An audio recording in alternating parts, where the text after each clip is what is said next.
आपण बघितलं अँसरची छोटीशी डायग्राम आपण इथे गरजेचे ते ड्रॉ केलेली आहे.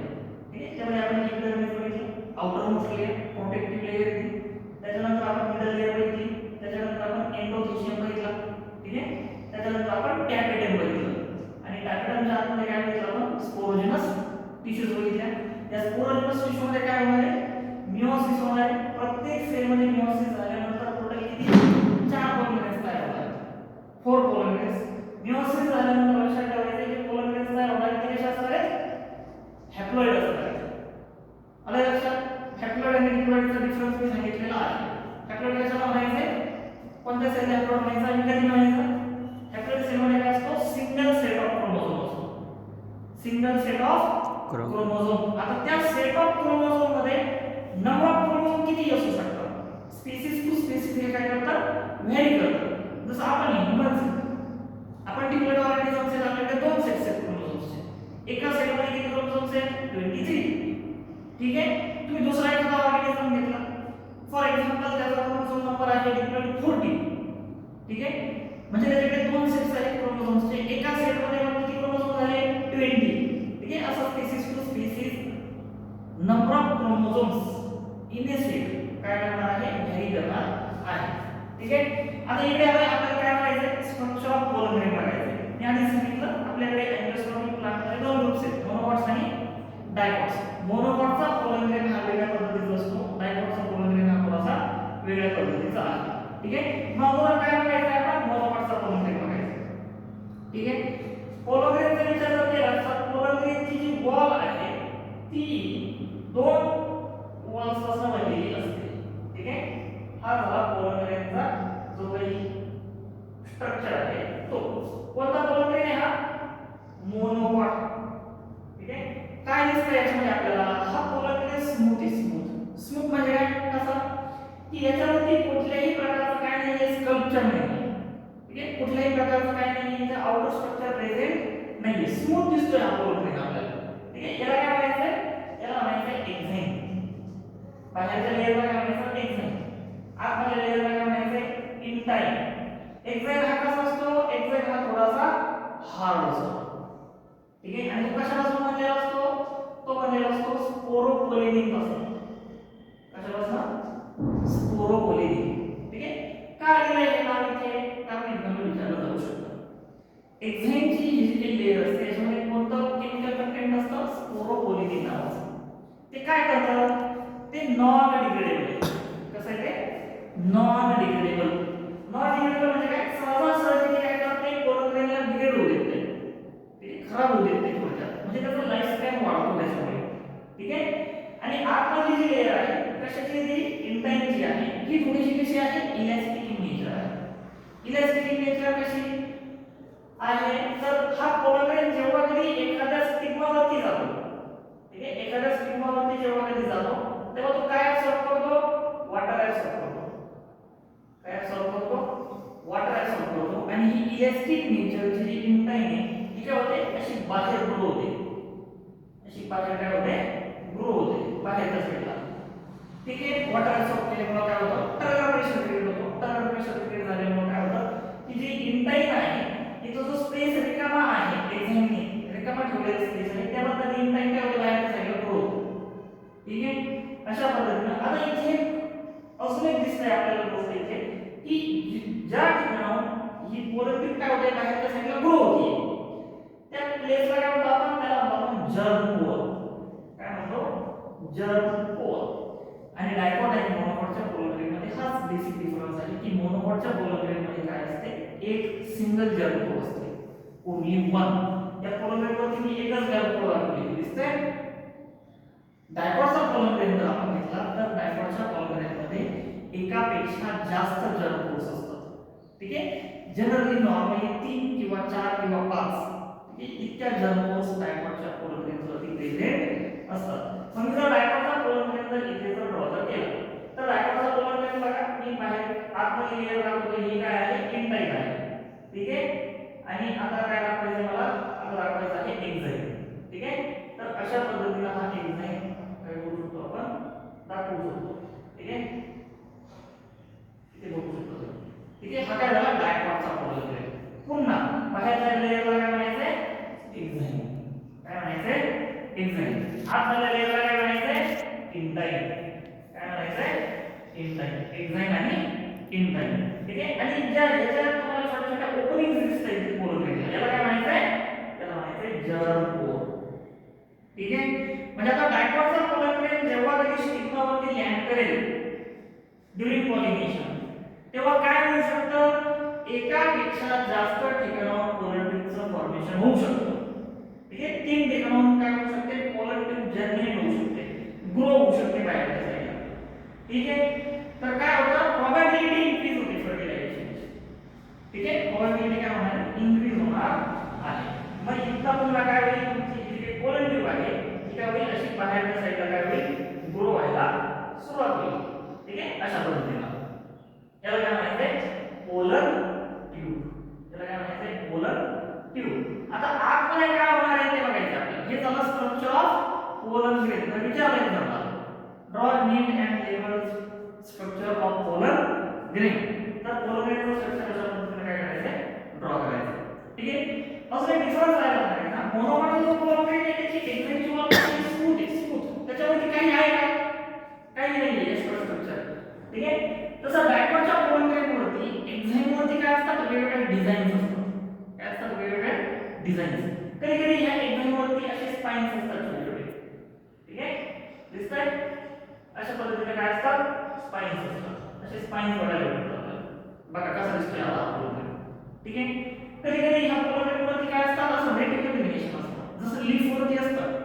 ठीक आहे. लीफ वरती जसं रेटिक्युलर व्हेरिएशन असतं रेषा असतात त्या पद्धतीने काय असतात डायकॉटच्या पोलर ग्रेन्स वरती काय असतात तशा लाईन्स असतात. ठीक आहे. अशा लाईन्स असतात. आता मला दाखवता येत नाहीये इथे एक्झॅक्टली.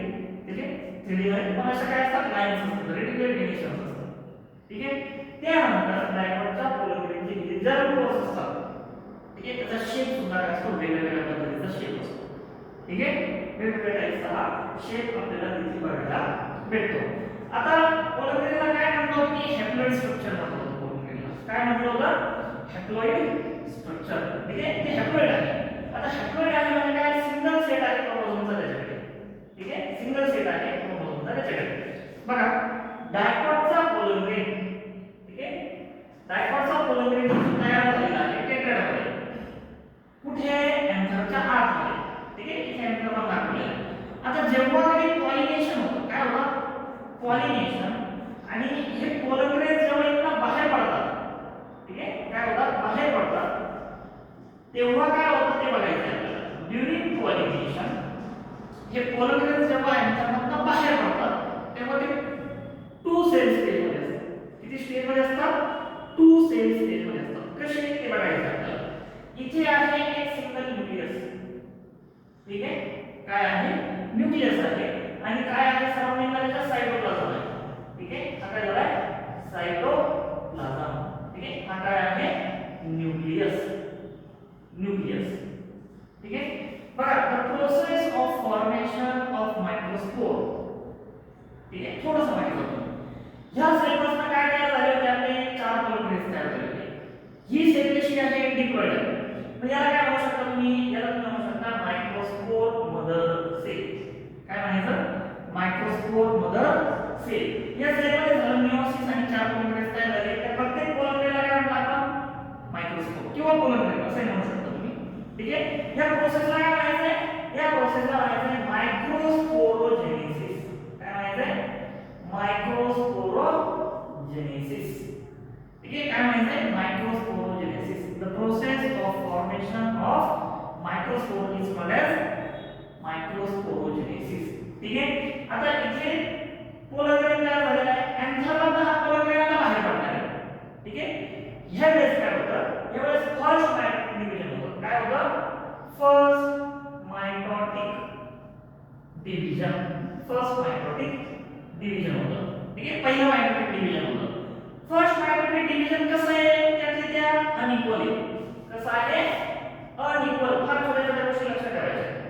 ठीक आहे. पहिलं मायटोटिक डिव्हिजन होतंय पण हे कसं आहे अनइक्वल आहे आणि 2 सेल्स इथे तयार होतात. जी मोठी सेल असते. ठीक आहे. जी मोठी सेल असते तिला काय म्हटलं जातं व्हेजिटेटिव्ह सेल. काय म्हटलं जातं व्हेजिटेटिव्ह सेल. Vegetative sale. ठीक आहे. आणि जी छोटी सेल तयार होते जिच्यामध्ये न्यूक्लियस असतो. ठीक आहे. या सेलला काय म्हणायचंय, त्याला म्हणायचंय जनरेटिव्ह सेल. काय म्हणायचंय, जनरेटिव्ह सेल. ठीक आहे. दोन सेल्स काय झाल्या, हे जे मायटोटिक डिव्हिजन हे कसं आहे, अनइक्वल आहे. आपल्याला जनरेटिव्ह मायटोटिक डिव्हिजन बघायला भेटतं, ते कसं असतं, इक्वल डिव्हिजन असतं. बरोबर. पहिल्यांदा कॅरिओकायनेसिस होतं, नंतर सायटोकायनेसिस होतं. म्हणजे न्यूक्लियसचं इक्वल डिव्हिजन होतं आणि सायटोप्लाझमचं सुद्धा इक्वल डिव्हिजन होतं. इथे कॅरिओकायनेसिस झालेले, न्यूक्लियसचं डिव्हिजन झालं, पण जे सायटोकायनेसिस झालं ते कसं आहे, अनइक्वल आहे. लार्जर व्हेजिटेटिव्ह सेल आणि स्मॉलर कशी आहे, जनरेटिव्ह सेल. ठीक आहे. आता जे सेकंड मायटोटिक डिव्हिजन होणार आहे, ठीक आहे, फर्स्ट डिव्हिजन झाल्यानंतर काय होणार, सेकंड मायटोटिक डिव्हिजन. काय होणार, सेकंड मायटोटिक डिव्हिजन होणार. आणि सेकंड मायटोटिक डिव्हिजन हे फक्त एकाच सेल मध्ये होतं. व्हेजिटेटिव्ह सेल मध्ये सेकंड मायटोटिक डिव्हिजन होत नाही. मग कुठे होतं सेकंड मायटोटिक डिव्हिजन, फक्त जनरेटिव्ह सेल मध्ये. कुठे होतं, जनरेटिव्ह सेल मध्ये. आणि ह्या सेलचं सेकंड मायटोटिक डिव्हिजन झाल्यानंतर तुम्हाला सेल मध्ये काय बघायला भेटतं, अशा पद्धतीचं तुम्हाला टोटल या कोलॉममध्ये ही एक सेल बघायला भेटते. ठीक आहे. आणि ही एक सेल बघायला भेटते. ठीक आहे. की ज्याला तुम्ही काय म्हणता, टू मेल गॅमेट्स. ठीक आहे. हे काय तयार झाले, टू मेल गॅमेट्स. ठीक आहे. हे काय तयार झाले, two male gametes. Second mitotic division generative cell मध्ये होतं आणि जनरेटिव्ह सेल पासून आता काय तयार झाले, दोन मेल गॅमेट्स तयार झाले. ठीक आहे. थोडंसं मागे जाऊ आपण. आता मी फर्स्ट मायटोटिक डिव्हिजन सांगितलं, सेकंड मायटोटिक डिव्हिजन झालं. ठीक आहे. थोडंसं मागे जायचं, पुढे जायचं आपल्याला. जेव्हा आपली व्हेजिटेटिव्ह सेल तयार झाली होती आणि जेव्हा आपली जनरेटिव्ह सेल तयार झाली होती, तिथे जायचं आपल्याला. थोडंसं काय मागे जायचंय. ठीक आहे. इथे आलो आपण. ठीक आहे. त्याला काय म्हणतात आपण, जनरेटिव्ह सेल. आता कोलॉमन या स्टेजला काय आहे, टू सेल स्टेज मध्ये एक व्हेजिटेटिव्ह सेल आणि एक जनरेटिव्ह सेल. ह्या स्टेजचा कोलॉमन एन्झाइमला काय होतं, बाहेर पडतो. कोणत्या प्लांट्समध्ये, डायकोटिक प्लांट्समध्ये. ठीक आहे. किंवा एंडोस्पर्मिक प्लांट्समध्ये. टू सेल स्टेजचा कोलॉमन एन्झाइमला काय झाला, बाहेर पडला. आता हा कोलॉमन कुठे जाणार, हा कोलॉमन ट्रॅव्हल करत करत करत करत कुठे जाणार, स्टिग्माकडे जाणार. ठीक आहे. स्टिग्मावरती हा कोलॉमन लँड झाल्यानंतर तो काय ऍब्सॉर्ब करतो, वॉटर ऍब्सॉर्ब करतो. वॉटर ऍब्सॉर्ब केल्यानंतर आतमध्ये प्रेशर क्रिएट होतो, टर्नर प्रेशर क्रिएट होतो. आणि ह्या स्टेजला कोलॉमनमध्ये कोणतं डिव्हिजन होतं, सेकंड मायटोटिक डिव्हिजन होतं. म्हणजे बघा, ज्या दोन मायटोटिक डिव्हिजन होतात ते आपण वेगळ्या वेगळ्या ठिकाणी होतात, वेगळ्या वेगळ्या टायमिंगला होतात, एका पाठोपाठ होत नाही.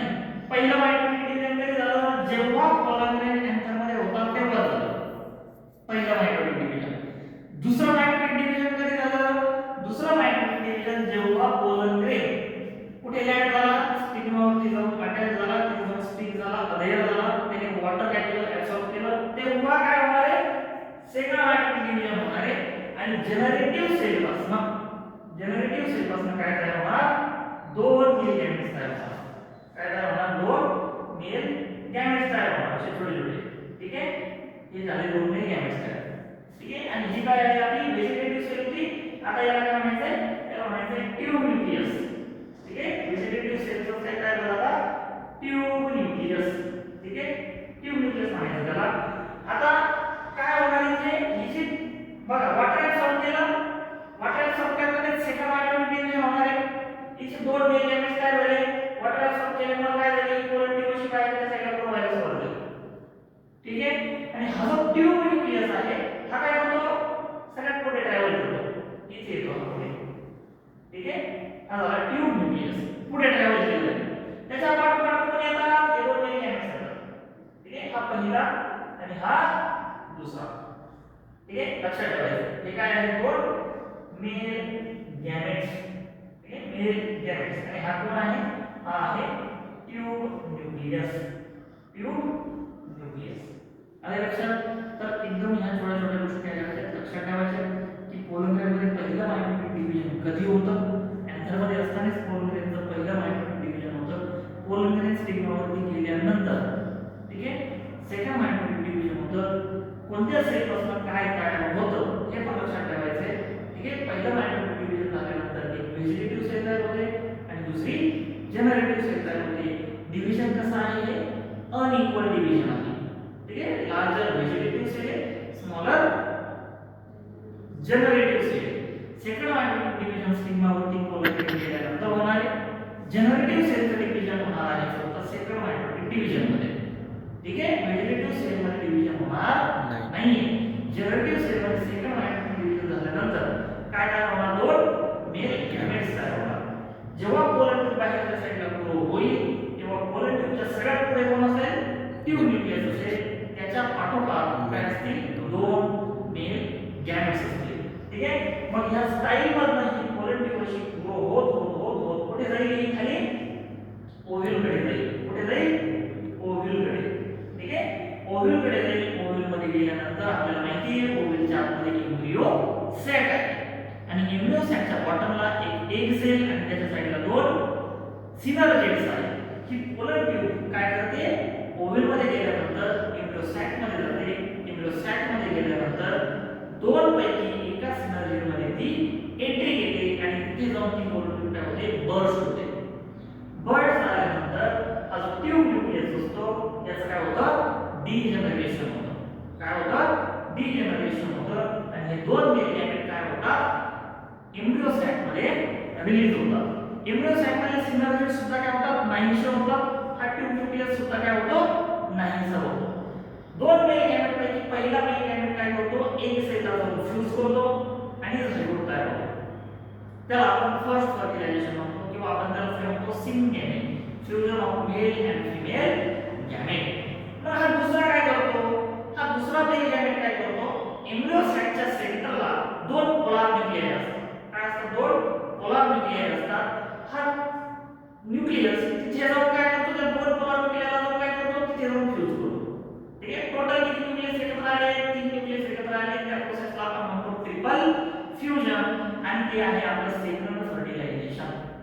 ठीक आहे, असं एम्ब्रियो सॅक मध्ये किंवा ओव्ह्यूल मध्ये किती वेळेस फर्टिलायझेशन होतं? दोनदा होतं. म्हणून आपण त्याला काय म्हणतो? Double fertilization. काय म्हणतात त्याला? Double fertilization. आले लक्षात? अशा पद्धतीने ही प्रोसेस होणार आहे. अजून थोडासा आपण विचार केला या प्रोसेसचा तर काय होतं बघा, जेव्हा वॉटर ऍब्सॉर्ब केल्यानंतर टर्गर प्रेशर क्रिएट होतो. त्या टर्गर प्रेशरमुळे काय होते? पोलन ट्यूबचं जर्मिनेशन होतं. जर्मिनेशन म्हणजे काय? ग्रोथ होते तिची खालच्या साईडला. ठीक आहे, आता ही ग्रोथ होत असताना ट्यूब न्यूक्लियस आणि मेल गॅमेट कंटिन्युअसली या समोरच्या साईडला काय केले जातात? पुश केले जातात. ठीक आहे, कसे पुश केले जातात? तर पाठीमागच्या साईडला अशा लेयर्स तयार होतात. ठीक आहे, सेल्युलोजिक लेयर तयार होतात. याला आपण काय म्हणतो? याला आपण म्हणतो कॅलोज. ठीक आहे, काय म्हणतो आपण याला? कॅलोज. लक्षात ठेवायचं. काय म्हणतो आपण याला? कॅलोज. ठीक आहे, अशा लेयर्स तयार होतात. ह्या काय करतात? जो सायटोप्लाझम आहे आणि जे मेल गॅमेट्स आहेत त्यांना कंटिन्युअसली पुढे पुश केलं जातं, पुढच्या साईडला पुश केलं जातं. त्यांना रिटर्न पाठीमागे जाऊ दिलं जात नाही. ठीक आहे, तर असं काय होतं? कॅलोजच्या लेयर्स तयार होतात ज्या सेल्युलोजिक असतात. येते लक्षात? अशा पद्धतीने हा cytoplasm with tube nucleus with two male gametes continuously काय केले जातात? पुढे पुश केले जातात towards ovule, towards embryo sac for the purpose of fertilisation. Fertilisation साठी हे सगळं होत आहे. आलं लक्षात? माझा स्ट्रक्चर ऑफ पोलन लक्षात येईल. काय अवघड नाही. एक्झॅक्टली बाहेरची लेयर, आतमध्ये लेयरला म्हणायचं इंटाइन. ठीक आहे, आता एक्झॅक्ट जिथे जिथे काय आहे? फार थिन आहे तिथे इंटाइन काय होतं? एक्सपोज होतं. ठीक आहे, त्याला काय म्हणायचं? त्या स्पेसला जर्मो म्हणायचं. मोनोकॉट मध्ये एकच जर्मो असते. लक्षात ठेवायचं. डायकॉट मध्ये तीन जर्मो असतात किंवा तीन पेक्षा जास्त असतात जर्मोस. आले लक्षात? एक्झाइम मध्ये काय असतं? एक केमिकल कंटेंट असतं त्याला काय म्हटलं जातं? स्पोरोपोलिनिक. हे कसं आहे? नॉन डिग्रेडेबल आहे. ठीक आहे, ते सहजासहजी ते डिग्रेड होत नाही. त्याचा लाईफ स्पॅन काय थोडासा कमी आहे. याच्यामुळे होतं काय की एन्व्हायरमेंट मध्ये पोलन ग्रेन जास्त काळ टिकून राहतो. ठीक आहे, कारण त्याच्याकडे चान्स कमी आहे. कशाचा चान्स कमी आहे? पॉलिनेशन होताना पोलन ग्रेन स्टिग्मा पर्यंत जाण्याचा चान्स काय आहे? कमी आहे. ठीक आहे, म्हणून त्याची जी सर्वायवल ॲबिलिटी आहे, कॅपॅसिटी आहे, ती काय केली आहे? वाढवलेली आहे. कोणाच्या मदतीने? एक्झाइमच्या मदतीने. त्या तुलनेमध्ये इंटाइन कसा आहे? इलास्टिक इन नेचर आहे, थोडासा थिन आहे.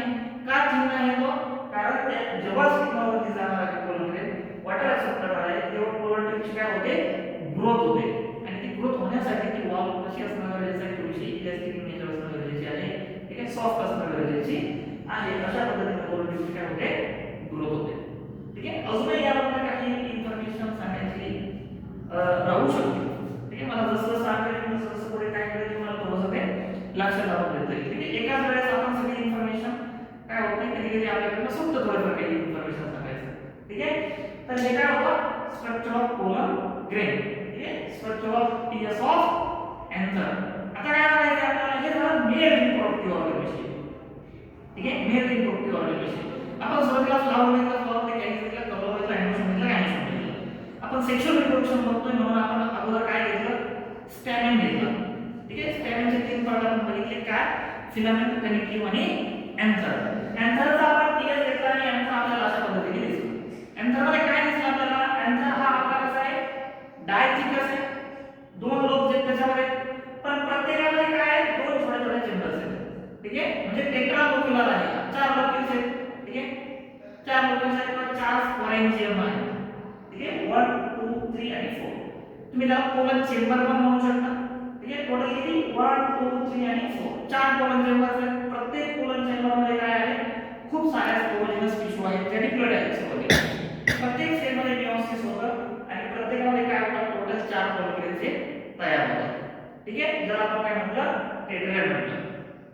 ठीक आहे, अशा पद्धतीने हे काय होणार आहे, प्रोसेस होणार आहे. लक्षात ठेवायचे, मायक्रोस्पोर मदर सेल मध्ये काय होतं, निओटेंटिव्ह होतं आणि टोटल किती 4 पोलिक्युल्स तयार होत आहे. आले लक्षात. आता आपल्याला काय बघायचं आहे, हे झालं मेल मध्ये. ठीक आहे, मेल मध्ये हे झालं. आता आपल्याला काय बघायचं आहे, फिमेल रिप्रोडक्टिव्ह ऑर्गन बघायचं आहे, फिमेल रिप्रोडक्टिव्ह स्ट्रक्चर बघायचं आहे. ठीक आहे, मग फिमेल रिप्रोडक्टिव्ह ऑर्गन कोण आहे फ्लावर मध्ये, गायनोशियम आहे. कोण आहे, गायनोशियम. मग गायनोशियम जसं स्टॅमेनचे 3 पार्ट्स येतात तसे गायनोशियमचे पण 3 पार्ट्स येतात. कोणते सांगा तुम्ही, कोणते येतात तोपर्यंत काय करतो ते बघतो. किती पार्ट्स येतात टोटल गायनोशियमचे, 3 पार्ट्स येतात. कोणते एक डायग्राम सांगा किती पार्ट्स आहेत.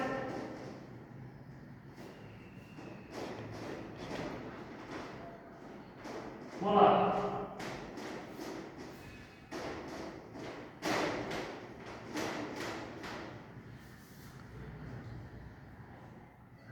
याला काय म्हणायचं, स्टिग्मा. स्टिग्मा. याला काय म्हणायचं, स्टिग्मा. स्टॅमेन. ठीक आहे, याला काय म्हणायचं, स्टॅमेन. स्टाईल. स्टाईल.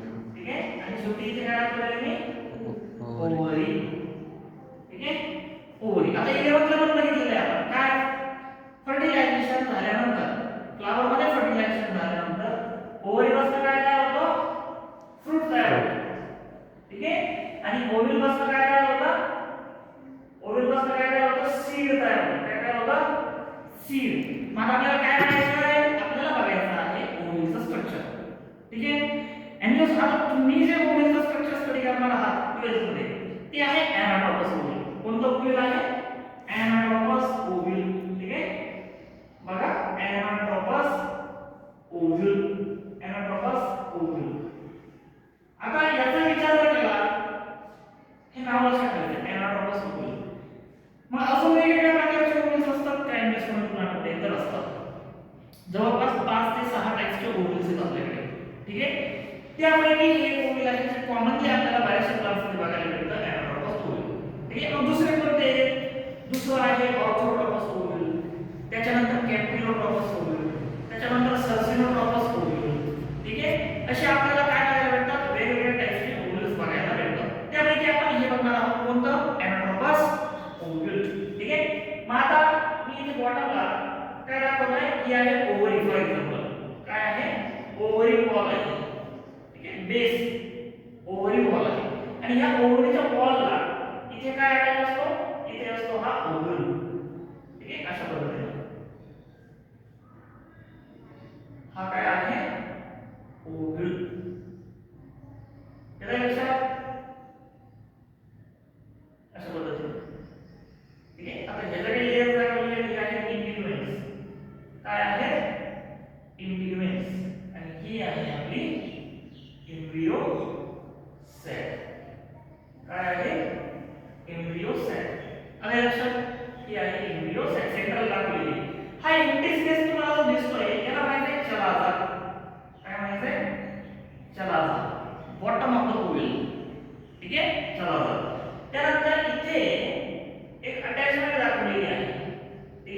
एक अटॅचमेंट दाखवलेली आहे. Attachment of ovule to the ovary is called as placenta. जिथे अटॅचमेंट आहे ओव्हरीला याला काय म्हणायचंय? प्लासेंटा. प्लासेंटा. ठीक आहे, याला म्हणायचंय प्लासेंटा. ठीक आहे, ओव्हरीला ओव्ह्यूल जे अटॅच आहे ओव्हरीच्या वॉलला त्याला काय म्हणायचंय? प्लासेंटा. ठीक आहे, मग हे छोटं तुम्हाला जे स्टॉक बघायला भेटतं, stalk of the ovule. Stalk of the ovule is called as funicle. याला काय म्हणायचंय? फ्युनिकल. FUNICLE याला म्हणायचंय फ्युनिकल. ठीक आहे, फ्युनिकल. आता हे फ्युनिकल जिथे किंवा हे स्टॉक ओव्ह्यूलला जिथे अटॅच असतं त्याला म्हणायचंय हायलम. याला काय म्हणायचंय? हायलम. HILUM याला म्हणायचंय हायलम. आणि आता ह्या ओव्ह्यूलला फूडचा सप्लाय पाहिजे ना काहीतरी प्लांटकडनं. मग ओव्ह्यूलमधनं आतमध्ये वस्कुलर टिश्यू जातात ओव्ह्यूलकडे. ठीक आहे, त्या वस्कुलर टिश्यू जातात या फ्युनिकलमधनं. याला म्हटलं जातं रॅफे. याला काय म्हटलं जातं? रॅफे. ठीक आहे, vascular supply to the ovule. Vascular supply म्हणजे काय होतंय ना? झायलेम आणि फ्लोएमचा सप्लाय. ठीक आहे, वॉटर आणि मिनरलचा सप्लाय, त्यासोबत कशाचा सप्लाय? फूड मटेरियलचा सप्लाय. कारण हे डेव्हलपिंग ओव्ह्यूल याला फूड लागणार की नाही स्टोरेजच्या कामाला. ठीक आहे, मग त्याला म्हणायचंय raphe. Vascular supply to the ovule. एवढं बघितलं आपण. आता ही जी एम्ब्रियो सॅक आहे ही एम्ब्रियो सॅक इथं काय ओपन दिसते आपल्याला. ठीक आहे, मग opening of the ovule is called as micropyle. त्याला काय म्हणतात आता? मायक्रोपाइल. ठीक आहे, opening of the ovule is called as micropyle. याला म्हणतात आता मायक्रोपाइल. आता चला आपण लेबल केलं मायक्रोपाइल लेबल केलं. ठीक आहे, या बाहेरच्या ज्या दोन लेयर बघायला भेटतात आपल्याला हे आहेत इंटिग्युमेंट. काय आहेत? इंटिग्युमेंट. ओव्ह्यूल पासून जे सीड तयार होतं आणि सीडच्या बाहेरचं जे कोटिंग असतं ज्याला आपण सीड कोट म्हणतो. सीड कोट ते कशापासून तयार होतं? इंटिग्युमेंट पासून तयार होतं. कशापासून तयार होतं? इंटिग्युमेंट पासून. हे इंटिग्युमेंटच्या आणि ह्या एम्ब्रियो सॅकच्या आतमध्ये एक छोटासा स्पेस बघायला भेटतो आपल्याला. याला म्हणायचं न्यूसिलस. याला काय म्हणायचंय? न्यूसिलस. ठीक आहे, आता हे न्यूसिलसच्या आतमध्ये काय असते आपल्याला? ही आहे एम्ब्रियो सॅक. काय आहे? Embryo sack. ही आहे एम्ब्रियो सॅक. ठीक आहे, आणि ओव्ह्यूल मध्ये हे काय आहे? Haploid structure. ठीक आहे, जे कशाला रिप्रेझेंट करतं? फिमेल गॅमेटोफाइट. याला काय म्हणतो आपण? फिमेल गॅमेटोफाइट. याला म्हणायचंय फिमेल गॅमेटोफाइट. तिकडे एक सांगायचं राहिलं बघा आपल्याला. जो पोलन ट्रेन होता आणि पोलन ट्रेनला खाली जी काय होती पोलन टिप होती त्याला काय म्हणायचं मग? त्याला म्हणायचं मेल गॅमेटोफाइट. त्याला काय म्हणायचं? मेल गॅमेटोफाइट. किंवा आपल्याला काहीतरी सांगायचं राहणार. आपण जसं जसं पुढे जाऊ आपण जसं काय करणार मागचं जे राहिले आपण त्याला रिकॉल करतो. ठीक आहे, कारण तुम्हाला काहीतरी सूत्र सांगायचं. जसं आपण हे एम्ब्रियो सॅकला काय म्हणतो? फिमेल गॅमेटोफाइट. तसं तिकडे pollen train with pollen tip आपण त्याला काय म्हणणार? मेल गॅमेटोफाइट. ठीक आहे, मग आता पोलन ट्रेन पासून जे स्ट्रक्चर तयार होतं कोणतं structure? Pollen train with pollen tube ज्याला आपण मेल गॅमेटोफाइट म्हणतो. ठीक आहे, त्याला म्हणायचं डेव्हलपमेंट ऑफ मेल गॅमेटोफाइट. ठीक आहे, डेव्हलपमेंट ऑफ मेल गॅमेटोफाइट. आणि इथे एम्ब्रियो सॅक तयार झाली. एम्ब्रियो सॅकमध्ये काय असतं? एम्ब्रियो सॅकमध्ये इथे वरती सेंटरला काय असतात? 3 अँटीपोडल सेल्स असतात. काय असतात? अँटीपोडल सेल. ठीक आहे, सेंटरला दोन काय असतात? Polar nuclei. काय असतात? Polar nuclei. ठीक आहे, आणि बॉटमला असते एक सेल आणि त्याच्या साइडला काय असतात? दोन सिनर्जिड्स. ठीक आहे, याला काय म्हणायचंय? एक सेल आणि साइडचे जे दोन असतात यांना काय म्हणायचंय? सिनर्जिड्स. ठीक आहे, हे सगळे जे काही आहेत सिनर्जिड्स, हॅप्लॉइड सेल, एक cell, haploid cell, polar nuclei, haploid cell, antipodal cell, haploid cell. हे सगळे काय? Haploid cell. म्हणजे हे कधी तयार झाले असतील? After meiosis. मियोसिस झाल्यानंतर हे हॅप्लॉइड स्ट्रक्चर तयार झालेलं असणार आहे. मग जसं आपण तिकडे मेल रिप्रोडक्टिव्ह ऑर्गनमध्ये मायक्रोस्पोरोजेनेसिस बघितलं तसं इकडे फिमेल मध्ये काय बघायचं आपल्याला? मेगास्पोरोजेनेसिस. काय बघायचंय? मेगास्पोरोजेनेसिस. जसं तिकडे एंथरच्या पोलन चेंबरमध्ये स्पोरोजेनस टिश्यू होत्या डिप्लॉइड सेल्स, तसं ओव्ह्यूलच्या सेंटरला इथे काही डिप्लॉइड टिश्यू आहेत. त्यापैकी एका सिंगल डिप्लॉइड सेलमध्ये काय होतं? मियोसिस होतं. ज्या सिंगल डिप्लॉइड सेलमध्ये मियोसिस होतं त्या सेलला आपण काय म्हणतो, त्या सेलला आपण म्हणतो मेगास्पोर मदर सेल. काय म्हणतो आपण तिला, मेगास्पोर मदर सेल. त्या सेलमध्ये काय होतं, मिओसिस होतं. मिओसिस फर्स्ट आणि त्यानंतर मिओसिस सेकंड. ठीक आहे. मिओसिस फर्स्ट झाल्यानंतर एक नॉर्मल सेल तयार होते आणि दुसरी छोटीशी डिजेनरेटिव्ह सेल तयार होते. ठीक आहे. जी कशी असते, नॉन फंक्शनल. ही नॉन फंक्शनल असते. आणि एक नॉर्मल सेल तयार होते की जी कशी असते, हॅप्लॉइड. कोणती पण हॅप्लॉइड आहे तर ती डिजेनरेट होणार आहे. नंतर काय होतं, सेकंड मेयोटिक डिव्हिजन होतं आणि ह्या सेल पासून पुन्हा एक नॉर्मल मेगास्पोर तयार होतो. काय तयार होतो, मेगास्पोर की जो कसा आहे, हॅप्लॉइड. ठीक आहे. आणि एक डिजेनरेटिव्ह सेल तयार होते. ह्या डिजेनरेटिव्ह सेल पासून अजून दोन डिजेनरेटिव्ह सेल तयार होतात.